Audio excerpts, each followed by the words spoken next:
Bu bizim mayasız mülfey xəmirimizdir və bunun açılma texnikası.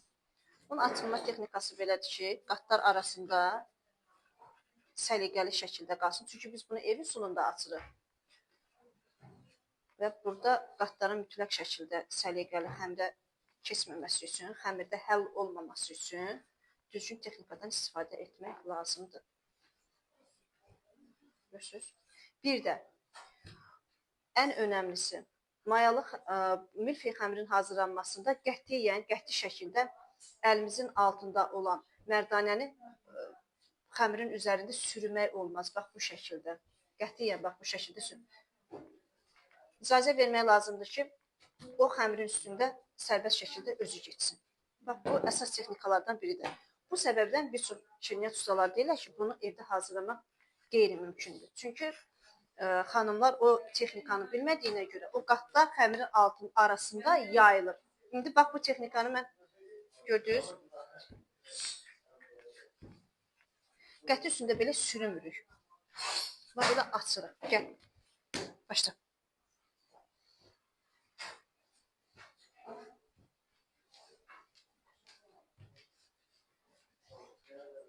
Hətta bunun, bu oxlovla, bu mərdanələrin içəri hissəsi fırlananı, yəni bu orta hissə fırlanan formasında satırlar. Elə olsa daha gözəl. Daha gözəl. Qatlamayaq. Hələ səbirli ol. Görsən, eyni ölçüdə deyil. Bura daha nazikdir, bura daha qalındır. Ona görə xəmirimizi çeviririk. Və bir də xəmiri açan zaman üst hissi ilə işlədiyimizdə alt hissə belə yarımçıq qalır. Tam qatlarından asılmır. Onu da bərpa edirik. Davay, gedik.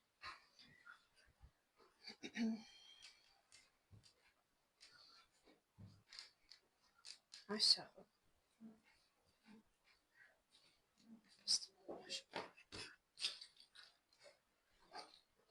Fikir versiniz bu qatlara. Görsüz qatları. Hələ bu tam forması deyil, hazır forması deyil. Bax. Qatlar bunun içərisində daha gözəl görsənir. Fikir verirsiniz, nə qədər gözəl görsənir. Nazik xırda.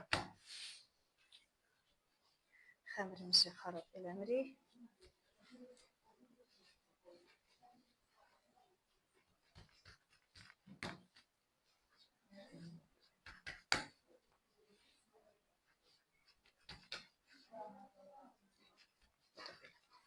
Bunu yenidən gözləməyə göndəririk. Zəhmət olmasın. Haradasa ən azı, əslində düzünə qalsa 15-20 dəqiqə gözləsə, dinlənmədə qalsa daha yaxşı olar. Amma soyuducuda yox.